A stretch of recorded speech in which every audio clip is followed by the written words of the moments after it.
I have a 4. What did you do, Maddie? What do you want me to say?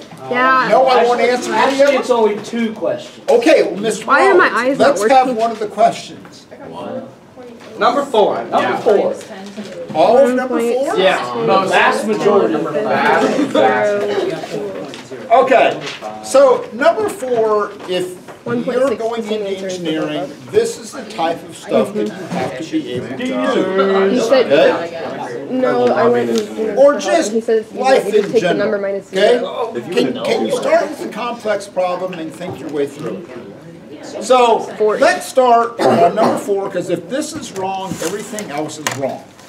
Your answer to 4A should be 0.0112. Yes! Because literally, if that is wrong, everything else that you do is wrong. Okay? Cool with that. Your answer to 4B should be around the legal drinking age. Ish.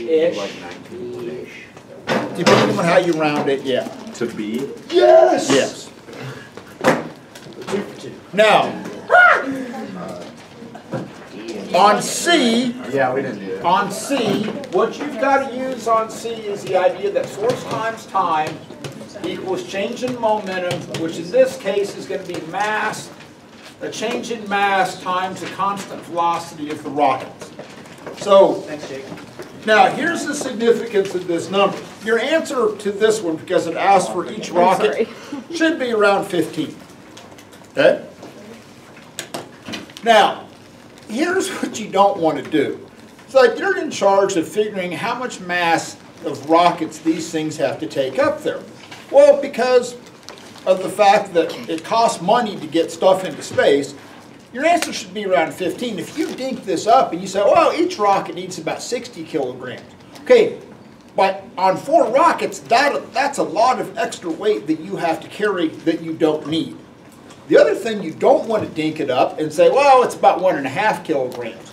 Okay, well, that's cool. So you launch a $50 million satellite, you dinked up the mass calculations for the rockets. Guess what? You fire the rockets, they don't spin for very long, the satellite doesn't get into a big enough barbecue roll, you toast that $50 million satellite. And then they come back to you and go, hey, Skippy, you know. There can't be one person in charge of that. It got to be like a whole group. Well, I'm just saying. How do you think that works? Like they just all do the equation and then meet up? Yeah. Okay. And then the Now- teacher of them is like, all right, here's the key. Well, yeah, somebody has to. On C. Now, your answer to D should be something times 10 to the 5th joules. Yes! I'm so happy! Okay? What? All you have to do is 1/2 I omega squared. You already have the moment of inertia from up above. You already have omega from up above. There's nothing new you need to calculate to do 4D. Right, Maddie? Yeah. Yeah. Okay. Now, E is the simplest problem on the entire set of number 4. Because all it asks is for the work that's done. Your work is you're changing your rotational kinetic energy. What's your initial rotational kinetic energy? 0. What's your final rotational kinetic energy? The answer to D. And then it asks for the work done by each rocket. So what are you going to do? Divide by 4. That's all you have to do. You have to divide it before.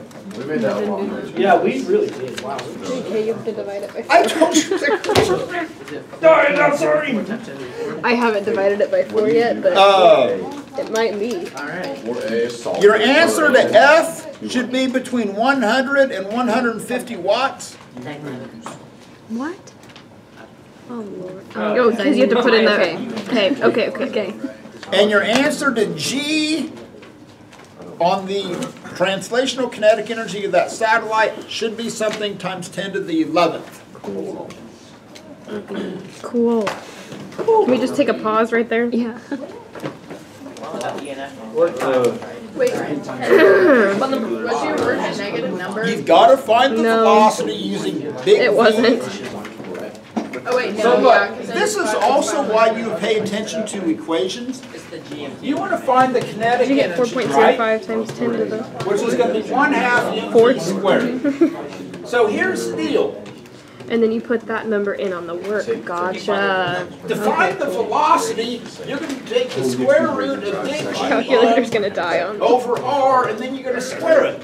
So don't go through the hassle of taking the square root of it, because then you're just going to square it again. So just find this number. 4.05. Okay? This is work, Because yeah. you're squaring the square root, just get the number, so it's like that isn't even there. And this is the mass of the satellite. This is the mass of the Earth, right? And this is from the center of the Earth out to the satellite. Nabbit. Sorry. What did you use? I forgot about the radius of the satellite. What'd you get on G? Wait for what number? For G? Is that for G? Yeah, that last one. What did I do wrong? Should've got something. I Do you have your food? I have a sandwich. Eat your sandwich. All the time. On number 2 with the pendulum, Oh yeah, F and G. if all goes well, because this all builds off of each other, your angle on number 2, on that last step, should be around 40 to 45 degrees. Is that on G? Do that. Yeah. So, okay, so how do you find that since you Oh, don't have? you're four. How do you solve for the angle? Yeah, I know. So what did you divide Don't be by? frustrated. You have y equals L times 1 minus cosine theta. Correct. So you know how fast it's going after the collision at the bottom. Where is that though? What is that? Okay, here was this thing, this one down, they hit, they moved off together. Right, So you've already found that velocity. right, link them together. Yeah, so then use v squared equals v naught squared plus 2ax. Here's that initial velocity. When it gets to the maximum height, what's the final velocity? 0. You know the acceleration doesn't make any difference in the path, you know this. X will end So up then you keeping can find that. x, which is going to be that height. Plug that in here. You know this is still the same length. Right. So then it's just a matter of taking the inverse. At some point, you have to take the inverse cosine to get that angle. So yeah, so you got to do this first. How do you set that equation up to figure out this? Divide by L, and then that just leaves you 1 minus cosine theta. And then I'd add cosine theta over here, and then subtract this stuff back over there. Because I just hate dealing with negative signs. So I'd add that, or you multiply everything by negative. But you're going from, but you're going to the right. So then you add here. Doing that for cosine. Yeah. Yeah, like how many centimeters? How many Yeah, to centimeters? do G, you've got to find the height this stuff swings up to. Just use that equation, v squared equals v naught squared plus 2ax. Is it 0.225? So No, you don't. your answer to D, when they move off together, because if D is wrong, G is going to get jacked up. So your answer to 2D should be between 2.8 and 2.9 meters per second. Okay, what is this answer? Boom, boom. Nice. So that goes in for V naught. Your final velocity is 0. You know your acceleration. Find x, which is how high it's going to This is swing supposed up. to be to the 11. Put that into y equals 1 cosine theta. Solve for cosine theta.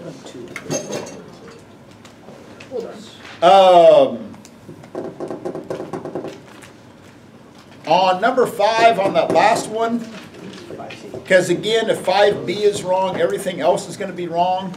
Your answer to 5b should be between, or something around 2.5. You did the wrong thing. Ish. Thank you, me. Wait, 5b? Yeah. 5B should be what? Oh, yeah. So Kendra, What? once you find that velocity, You plug it into the one KT equals 1/2 m. but what mass do you use? Mass that are still Oh, that's a good question. Is it the mass or the mass of the satellite? It's a picture of you and you're like working and it's like, I'm G mass like, satellite. this Just is mass It satellite. was more of a process. Watch the video. Anything else? Once, twice, sold. Oh no. So I just need to watch this. Yeah, it's a whole complex process. Is it? So it's not new equations, it's just different concepts. Yeah, it's combining equations in new ways. There's no new equations, it's just combining it. It's just. Okay, Maddie, stop that. Okay, so we got a couple of things to get through today. We got some thermodynamic stuff and then some gas law stuff. You may have seen gas laws in chemistry, but physics, we use the same equation, but the units are completely different because of the fact that we have to work in terms of force, and chemistry just works in whatever they have to work in because they really don't care, just as long as the math works. So I always have to keep track of like which class I'm teaching because like even this R, the ideal gas law constant, is different in chemistry than it is in physics. So I have to remember, okay, which classes am I in, which R am I going to use. So if you've ever seen this equation, it's known as the ideal gas law equation. And it's one of the kind of standard basic ones that you all need to understand. And it looks horribly daunting, and it's really not that bad, okay? And you actually kind of intuitively understand this equation already. So let's kind of go through what everything is. So R is what's known as the ideal gas law constant. In this class, we're going to use 8.314 joules per mole Kelvin. And what's weird is that that should be like on your big dog equation sheet up at the top left constants. But for some reason it's not, so I don't know what happened. So put this on your equation sheet because you're going to need this number a lot, 8.314. Would it be wise to put it in the calculator? Or you can just store it in your calculator. But pay attention to under the R. units that this is joules per mole Kelvin, assuming that you all have been can't through see it. M1. Okay? In chemistry, it's 0.0821 liter atmospheres per mole Kelvin. This is joules per mole Kelvin. So this is going to be important that this is joules. Okay? Now, N is just the number of moles. All right, not a big deal there. This is your temperature. Now, this temperature has to be measured in units of Kelvin. So let's talk about this temperature scale of Kelvin for just a second. So, let me see. Remember this.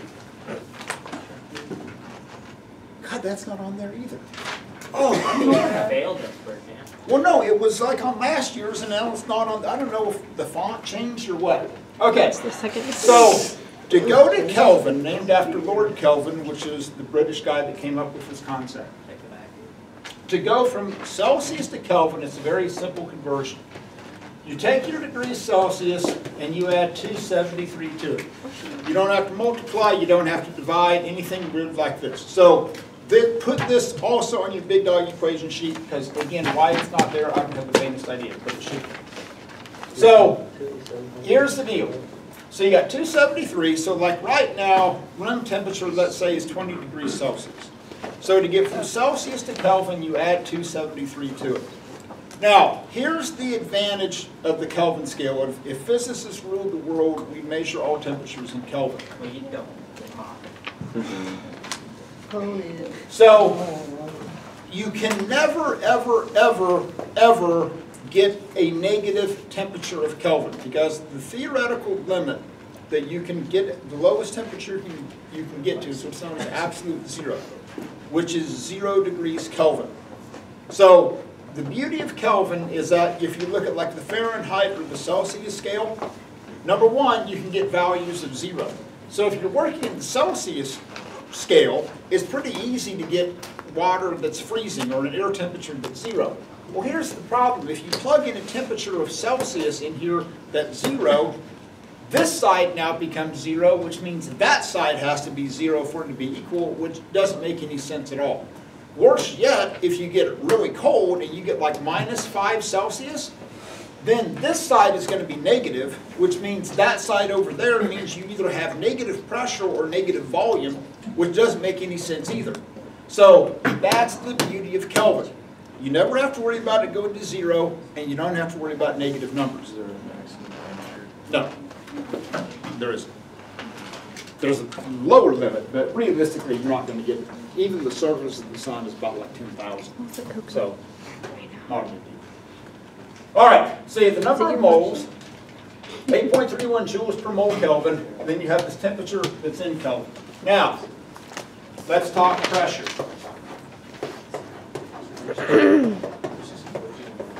So, right now, typical room pressure is about 1 atmosphere of pressure, and that's typically how, under what we call standard conditions, that's what's defined as. Now, this number is on your big dog equation sheet. But 1 atmosphere of pressure is 101,300 pascals, named after Blaise Pascal, the French physicist that came up with the number. And pascals are also newtons per square meter. So here's the reason that works. Pressure is force per unit of area. So right now, pushing down on all of you, there's 1 atmosphere of pressure, give or take, okay, which is pretty close.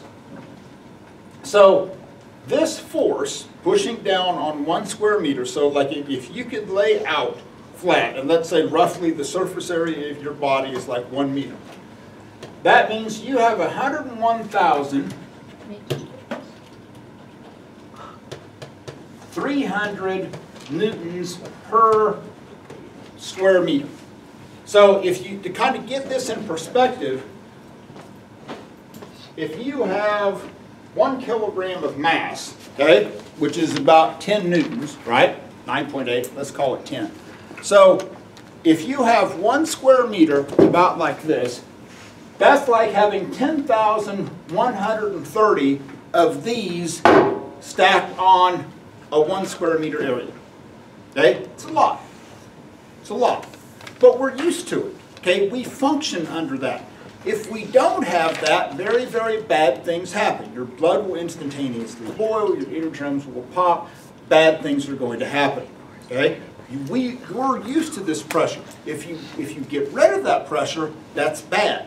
Now, if any of you swim and if you dive deep underwater, right, you feel the effect of increased pressure because you feel that in your ears. If you've ever driven up into like the mountains of Colorado, you feel it in your ears, or if you've flown, you feel that pressure change because as you go up, there's less and less pressure. So this is going to be important that that pressure has to be in pascals, which is 101,300 newtons per square meter. Now here's the reason why this is important. Your volume, if you're in a chemistry class, your volume is measured in liters and this pressure is measured in atmospheres. In physics class, we do this differently. This pressure is in 101,300 newtons per square meter, and our volume has to be in cubic meters. Now here's the reason why this has to work. So if you look at this on dimensional analysis, you've got PV equals nRT. You've got a pressure that's in newtons per square meter. You've got a volume that's in cubic meters. So when I take newtons per square meter and multiply that by cubic meters, what do I get? I get Newton meters, otherwise known as joules. So this side of the equation produces joules. What did you say? Yeah, you think you can put those on the big dog equation sheet? I'm struggling to remember. What? Joules equals. Newton meters? Yeah. No. Newton meter, isn't that like But there's force work times equals distance? force times distance. Yeah. Like work? Now, on this side, we have moles, right? And then we have R, which is joules per mole Kelvin, and then we have a temperature that's in Kelvin. Well, look what happens over here.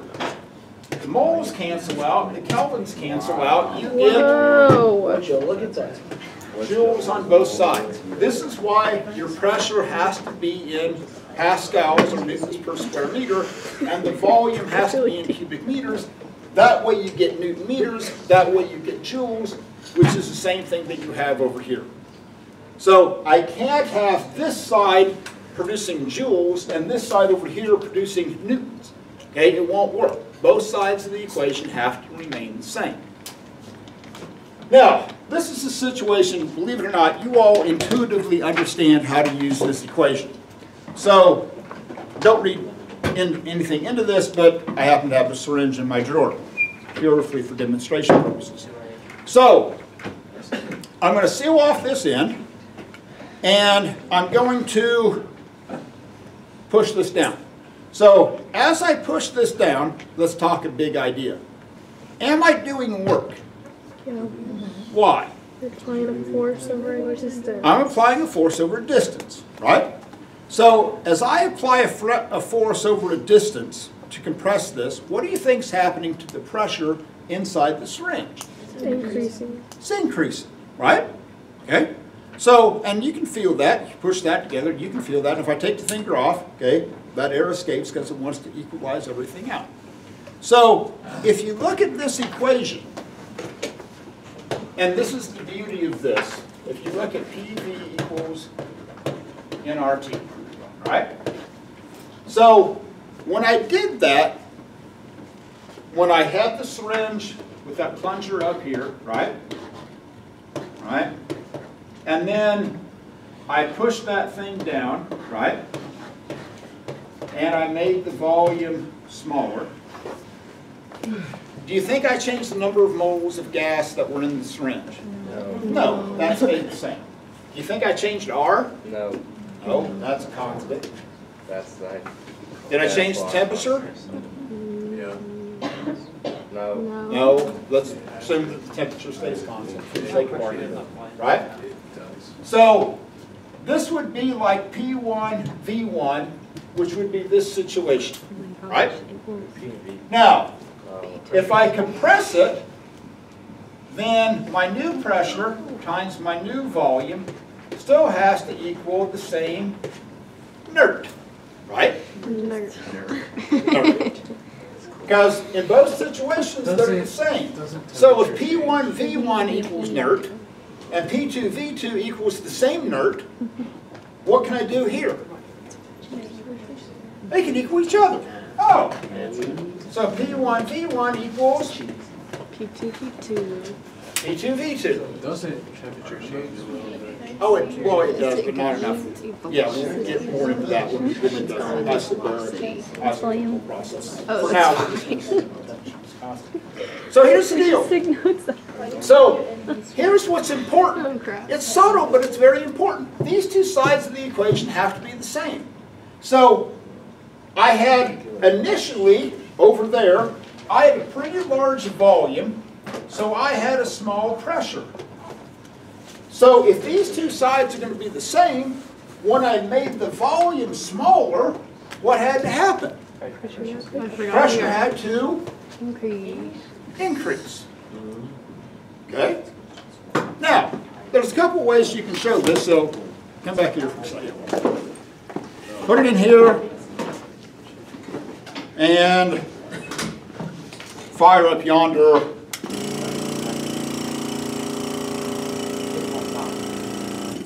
Okay? Well, it's starting to get sucked down in there. So here's the deal. So as I'm removing that pressure from the outside, what happened to the volume of the balloon? Yeah, so it's the same idea. P1 V1 equals P2 V2. So as I decrease the pressure inside the chamber, the volume had to get bigger. So if I equalize that pressure back out, everything returns to normal, the pressure on the outside gets bigger, it makes that volume get smaller. Yes? Okay, so theoretically, if I found a very small person and I put him in there, what would happen to him other than suffocating? Bad things would happen. Let's just leave it at that. So, now, these are rather stale, but we'll try it with marshmallow. A bug? Yeah. Why would you do that? Yeah, we're not going to, no, this isn't a biology class.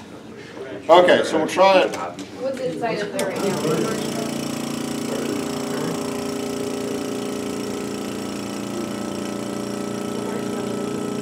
Yeah, it's just a marshmallow. That would be good. How would it pops? It's good to You're so right. Okay. Campfire. So, I decreased the pressure. So basically, with that marshmallow, there was a whole bunch of these nitrogen and oxygen molecules hitting it on the outside, maintaining that volume. So I removed that pressure. The marshmallow goes, wow, free at last, free at last. Now it can expand. So when I let the air back in, Whoa, it's shriveled up marshmallow. yeah. That looks terrible. So, yeah, it looks like a, what's that dog that has real wrinkly skin? Shar-Pei. Shar-Pei, yeah. So it looks like a Shar-Pei. So, anyway, Right there. that's why I said you all kind of intuitively understand this equation. I just have to prove to you that you understand it. Okay, so, back to you. If I take this syringe, and this is going to be important, where I lock it in place where the volume can't change. And I take this syringe and I put it in ice water. What do you think would happen to the pressure inside the syringe? Decrease. because- Decrease. Now, here's what you have to understand. What's creating pressure? On an atomic level, what creates pressure? Movement of Molecules. What creates And the amount of pressure is a change in momentum. These little particles, these nitrogen and oxygen molecules that we're so dependent upon, Their masses are changing. So yeah, so they're hitting, they're bouncing off, they're changing momentum, and that's creating a force. So that's what's creating this air pressure.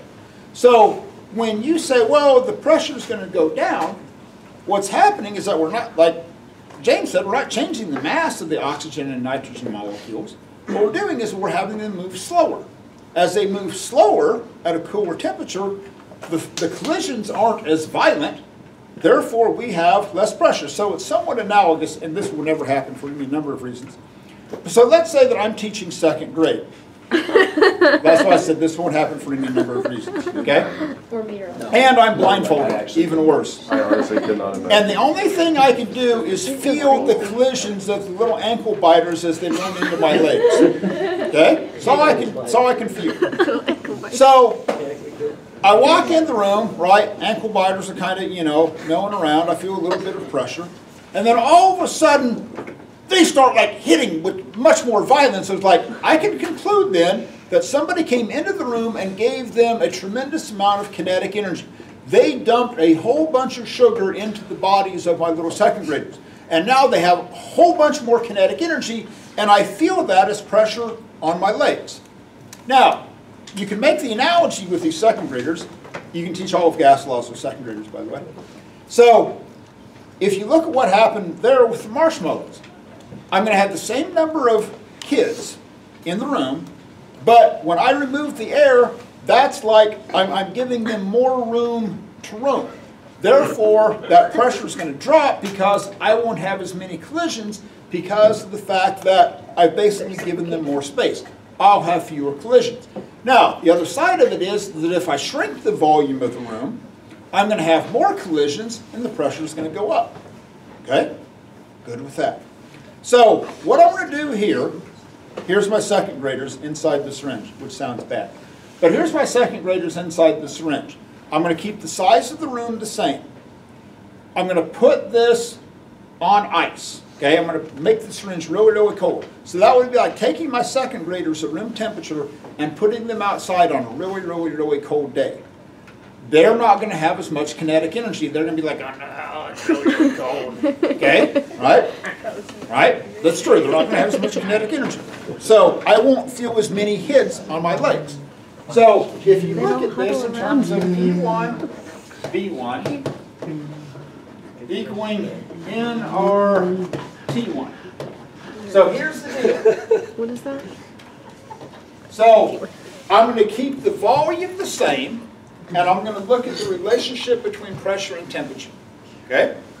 So what I want to do is I want to get what I want to change on the other side. So I'm going to keep the volume the same. I'm just going to put this on ice, right? Volume's going to stay the same.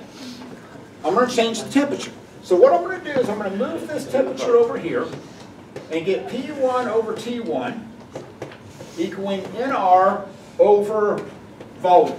I want to put in the middle everything that stays the same. I'm not going to change the number of second graders. I'm not going to change the volume of the room. And I'm not going to change R, which is a constant. Now, if I decrease the temperature, then that becomes P2 over T2, right? So P1 over T1 equals NR over V. That has to equal the same thing over here, because I'm not changing the number of second graders. I'm not changing the volume of the room. So if I do a little cross multiplication, I get P1 times T2 equals P2 times T1. So this is why this works. So initially, I had a pretty high temperature, right? So over here, temperature 1 was pretty high. I'm going to put them on ice, so over here, temperature becomes pretty small. My initial pressure was pretty big, so that means to equalize this out, this second pressure has to go Super small. down. Shrink. Okay? We already learned the shrink man. Yeah. So it's just a different way of approaching it. So everybody says, oh, there's all these gas laws. You can derive everything from this. Now, if you want to change all three, then you get what's known as the combined gas law, P1 V1 over T1 equals P2 V2 over T2. I feel like we did this in Chem 2 a lot. Yeah, the beauty of this is once you get it to this, then you just isolate what you hold constant. If your temperature is constant, then it's just P1 V1 equals P2 V2. If your volume is constant, then it's just P1 over T1 equals P2 over T2. So you just get rid If of your the pressure T1 is over constant, then it's just V1 over T1 equals V2 over T2. So, Oh. That is the beauty of an equation, honestly. That was life-saving, right? yeah, I mean, so once you figure out how to use it, you just keep what's constant and then change everything else. What's the significance of this practical use? What would you use it for? Oh, in physics, like in engineering, like like for example, if you're in steam, or like electrical production, where it isn't so much this, but it's what we're going to get into next, what's called the pressure volume curve. But you got to be able to do this before you can do the actual physics side of it. Okay, got that idea. All right, now speaking of thermal energy, let's go to the back. So we need to move to the back. So if I heat up a metal, any metal, is it going to expand or is it going to contract? Expand. Why? Yeah, it's kind of like second graders on second graders at 20 degrees Fahrenheit versus second graders at 80 degrees Fahrenheit. At 80 degrees Fahrenheit, the second graders. I don't even know what happened. But it sounded like a pretty strong magnet got attracted to something metallic. Okay.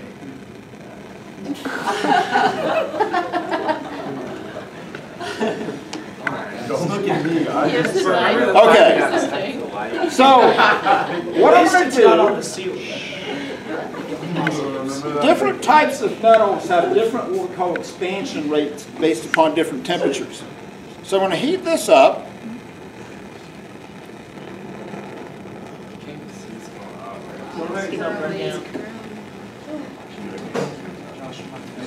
Okay? Right? So, the reason this happened is that this is actually two thin strips of metal with different expansion rates. Typically, it's like copper and then an alloy of tin. So, as I heated it up, it curled down towards one side. So basically what happened, these both underwent the same change in temperature. But the one on the inside didn't expand as quickly with the same temperature change. The one on the outside expanded at a faster rate based upon this temperature change. So that's why it curled over like this. So if I heat it back up, it goes back to this. Now, if any of your houses, you still have like the old style thermostats where it's like the deal that you slide along the bottom, your thermostats in your houses work off of this principle. So what you have inside your thermostat is that you have a little piece of metal made up of two different strips. As the temperature changes in your house, that piece of metal changes its pitch. And so as that changes, like if it cools down or warms up, then it allows that slider to come in contact with this metal. That's what kicks on the furnace or kicks on your air conditioning system. So then, when the temperature changes, warms up or cools down, depending upon the season, that changes the pitch of this. It loses contact with that slider, it shuts off, or your furnace or your air conditioner or whatever you have going. Okay, now, let's talk about this one. So, if I take this and put that in there, it's a very, very tight fit, and it'll just go right there. So I'm going to take this, I'm going to keep this one at room temperature, and I'm going to warm this one up. So as this warms up, what's going to happen to its length? Should get bigger. The volume is also going to increase, okay, as this thing warms up.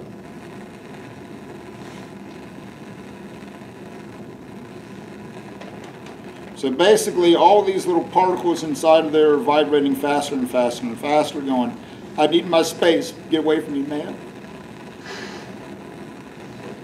So I get it warmed up. And now I can't get it to go into that gap because this thing is warmed up so much that, and it's expanded, and it was such a tight tolerance that it is expanded enough that now it won't fit in that gap. Now, let me cool this back down. Don't do it. So.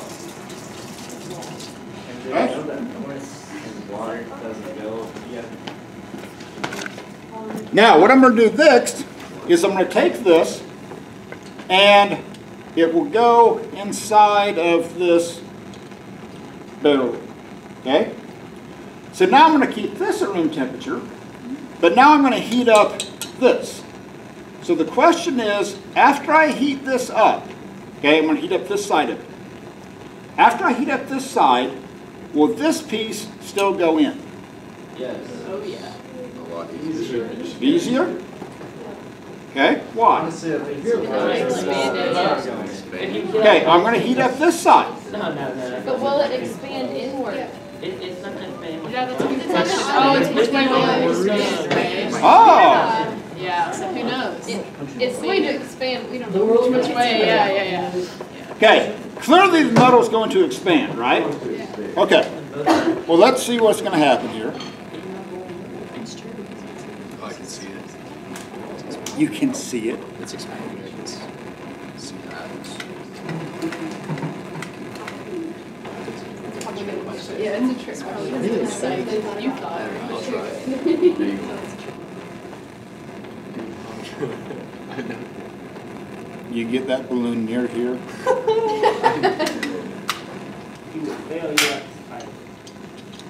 Oh, Okay? is it easier? Yes. It goes So to it the went outward. Yes, it expanded outward. Because, but most people would say, well, it should shrink in. Turn it the other way. But here's the deal. Imagine if that piece of metal had actually still been in there. So in other words, let's say that I had that piece of metal that was cut out from there, and that was still in there. If I heated it up as one solid piece, then it would expand from the middle and it would push that out. So that hole actually gets bigger when it gets heated up because of the fact that it's trying to expand outward in 3 dimensions, so that's why it's going to expand out, and that's why it still fits in there. Okay, it actually goes in a little bit easier once it gets warmed up. Got it? Good? Fantastic. All right. Oh, hey. Thanks. And you can put that number in this. That's how you gotta play it. I missed so many last year though. Okay. Just breathe. It's gonna be okay. Maddie, we good? Increase the volume in your lungs by increasing the pressure, causing your lungs to. All right. So, don't worry about this first page where everything's typed up. This is what we'll get into tomorrow, okay? So, this page is just a sheet of different constants that we'll be dealing with. So today, the only thing we need to worry about is up here where it says Table 10.1 values of thermal coefficients, okay? That's all we need to worry about for today. Everything else we will eventually deal with. For today, that's all we need to worry about. So, on your equation, you don't have to write this down unless you want to, but these are equations that I have at the bottom that are already on your assignment. If you want to write them down, great, they're here. So, let me explain what this means. And there's two different versions of this first one, and basically this is one that's used most often because it's linked.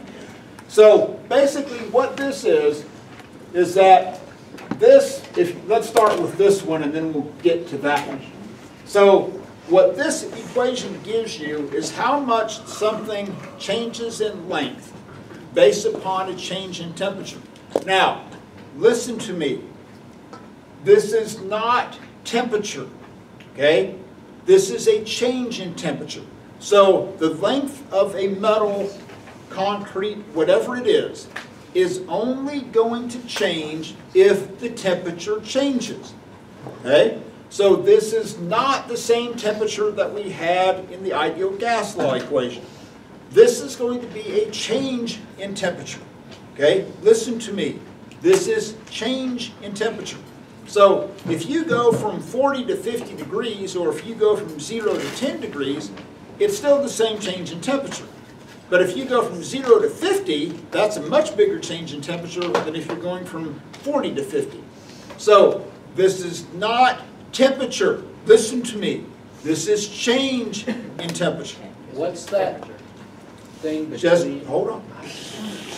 Now, this fish, Okay, okay? that was Hunter, my here's next your question. favorite Greek letter, I'll tell you fish. I love fish. That's an alpha, That was I my really next don't like fish. question. I love fish. Looks like a Love 2. it. It's I like an making alpha. that fish. okay? So, what you have here, this is what's on this data table. These are these values of thermal expansion. These are these values of alpha. So, and that's why it has alpha on here. Now, here's the weird thing about this.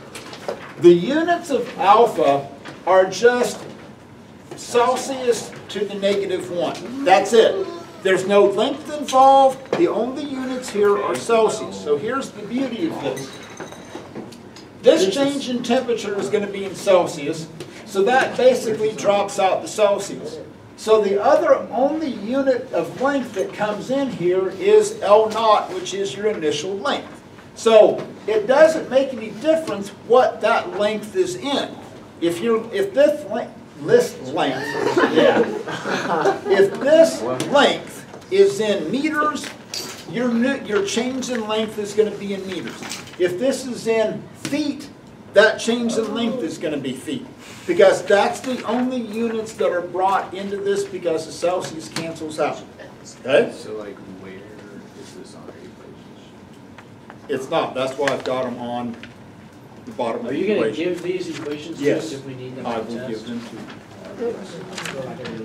Now, but if you think about this, let's look at this idea. If you start with a longer and longer piece of metal, and it undergoes the same change in temperature, what's going to happen to your change in length? Yeah, it's going to be bigger. So the longer the piece of metal is, if it undergoes that same change in temperature, it's going to get a greater and greater change in length. So this is why if you look at bridges when they build them have what's called expansion joints. Especially in Kansas, you might go from 30 degrees in the morning to 70 degrees Fahrenheit in the afternoon. That's a pretty big change in temperature. Well, if you have a very long span of a bridge, you have to allow that bridge room to expand. You can't have it butted right up against it, or otherwise it's going to buckle when that bridge tries to expand. If anybody's ever seen the arch in St. Louis, okay? So you've never seen it as this big, magnificent arch, okay? When they actually were putting in the capstone piece at the top, basically they had built both sides of this arch, okay? And they had the center piece to put in. It was such a tight fit when they went to lower it that they had calculated this to be on a sunny day. Excuse me, on a cloudy day. It was cloudy, pretty cool. Right as they were going to put this in, the sun came out and the temperature rose. This metal expanded just enough where that center piece wouldn't fit in there. So they had to bring in the fire department to spray down both sides of the arch to cool down that metal so that it would contract enough so that that center piece at the top would fit in there. Because it was such, both sides had such, were so massive that and it was engineered so tightly that they had to leave a space for that. How magnificent. It was pretty cool. Now, if you've ever been up to the Cosmosphere in Hutchinson and seen the SR-71 Blackbird, okay, it's very cool. If you never have, go up and see it. SR-71 Blackbird fly like at Mach 3, very, very high temperatures.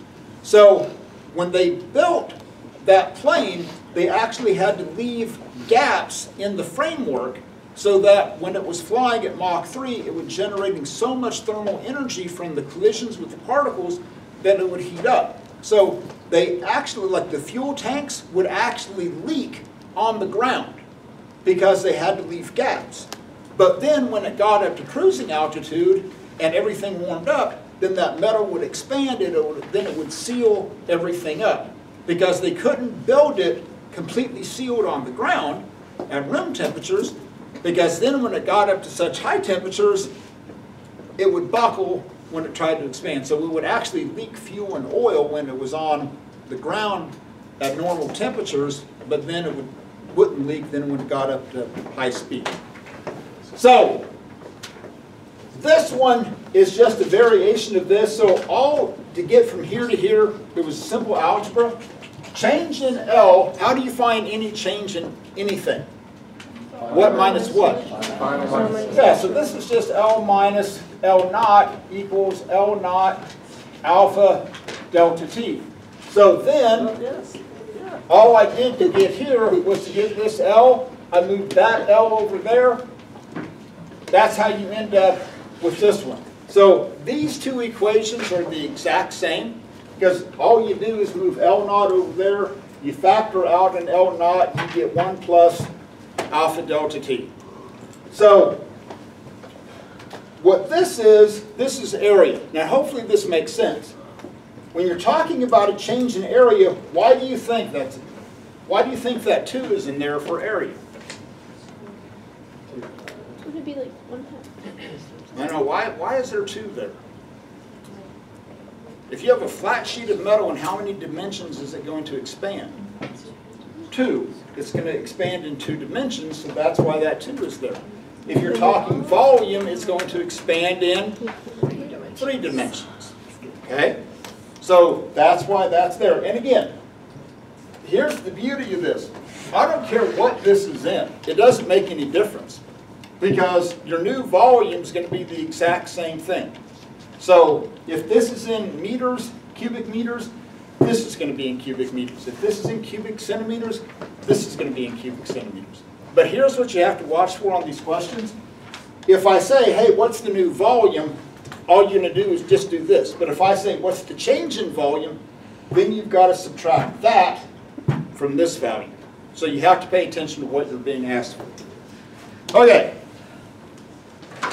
On question number 1, this is assuming that you're in a physics class. So pressure, newtons per square meter, volume, cubic meters, temperatures in Kelvin. Okay? If it was in a Chem 1 class or Chem 2 or even AP Chemistry, those would be different answers.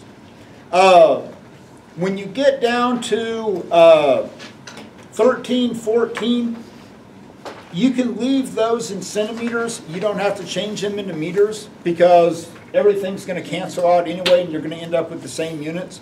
So if you just want to leave it in square centimeters, you can. If you're uptight going, oh, I have to work in meters, we'll change them to meters, that's fine, I don't care. But, other than that, rest of it should be pretty simple. It looks much more daunting than what it actually is. Can you go back like